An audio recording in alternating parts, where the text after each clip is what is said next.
I was born in a small town called Junin in Argentina. Um, then basically my story.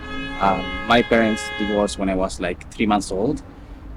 So then my mom, they don't have a degree, any of them, not even my grandparents. So my mom basically needed to feed like her kids, my sister, and myself. So he started selling clothes, kind of like second market clothes. She started knocking doors, and then that grew into more like a business. And she started selling those clothes in our living room.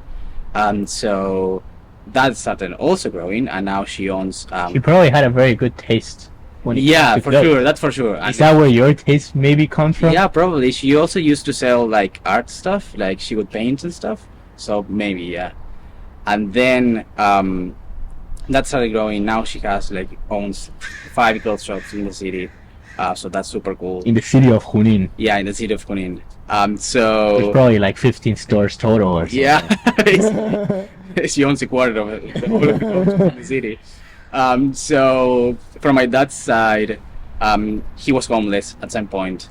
Because of like necessity, he moved to first Brazil, and then he moved to a big city we have in our country called Rosario, which is actually closer, for example, than Buenos Aires. So he was not super present in like our lives. Again, not because he wanted to, but actually because of like necessity, right? So that's my story from my parents. My grandparents, kind of like similar story. My granddad grew up in a even smaller town.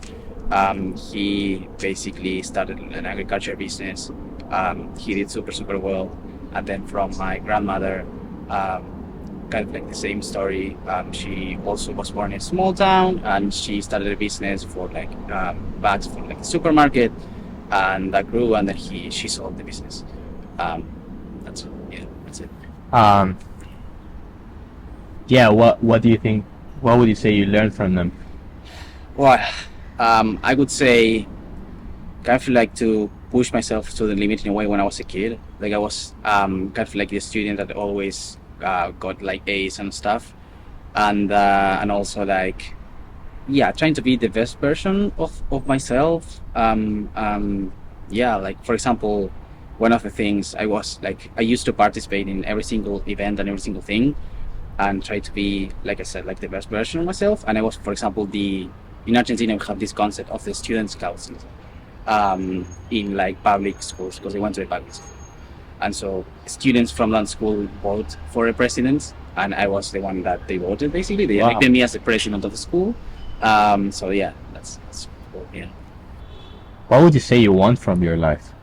From my life, well, that's kind of like a question that I'm trying to figure out in a way, right? Because I have kind of like the two things. Because again, from my family, they were, like I said, entrepreneurs because of necessity, not because they wanted to. So there is kind of this thing of you don't want to deal with the entrepreneurial life of like having employees. Is that what they tell you? Yeah, in a way, it's kind of what they tell me. It's like, hey, I had to do this. Like, you don't have to do this anymore. Yeah. Why would you basically. choose it? Yeah, basically they are like, you are comfortable here, you have your family in the city, you are working remotely already for like US based companies, super cool salary, here it's super cheap, why do you want more? And I'm like, yeah, but maybe, you feel that that's what you want to do, like my family, and you feel like that's your place, but maybe it's not my place, and I kind of need to figure out if I want to be in a place that I can push myself more to the limit. And yeah. And how are you feeling now? Now, in terms of like if I want to stay here or like Just more in broadly, general, and you. This week is also pretty intense. Like Yeah. you're surrounded by people, stories, essentially all the time. Like, would you say your perspective has changed, or have you felt things that maybe you hadn't considered before? Yeah, for sure. Before I was more skeptical because we talked like 3 times probably before me applying to the program. You had to kind of like convince me, and now I'm like, I could stay. Like I'm like, okay, I want to be in this environment. I came here before the city was not in its best state, and now it's like because I came here in 2021, right after COVID. And now, like it's amazing, the culture, the people, and also obviously I came not in a tech environment. I came here just to visit, and now I had like the full experience of like, just meeting really cool people that are well pushing themselves to the limit. So that's kind of like what I want to do in a way, right? It doesn't need to be SF. We talked about this. It could be New York. It could be any other place. But I feel like in my city, I don't know any other like programmer or anything. So coming here with all the guys too. So it's been amazing. I mean, I kind of like want to probably build something on my own or join a company where I can have an impact. So that's kind of like how I'm approaching the next few years probably. Yeah. Are you scared of having to make that choice? And what is it at all a consideration how your mom would feel about it?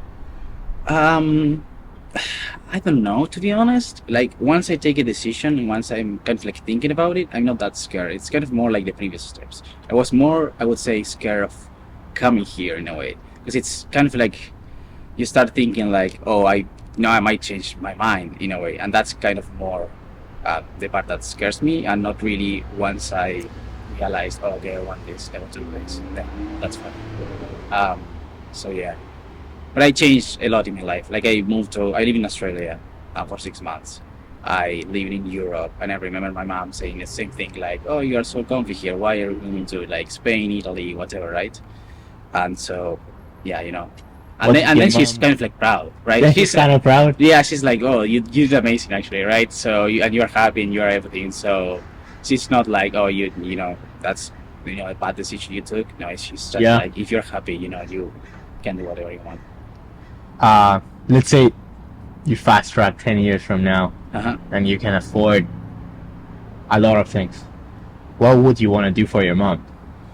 Well, she knows it's not money for me because she now has the money. Previously she hadn't had the money.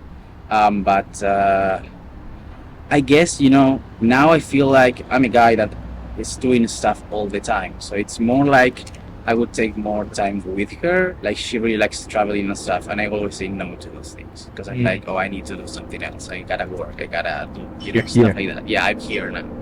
So I would probably just spend more time with her and just traveling with her and doing stuff she likes doing basically. So I would do that for her, yeah. For my dad, it's a little bit different. He probably would need like money stuff. I would, if I had the money, I would for sure, buy him a house or something. But yeah, yeah. That's awesome, man. Thanks for sharing. You know?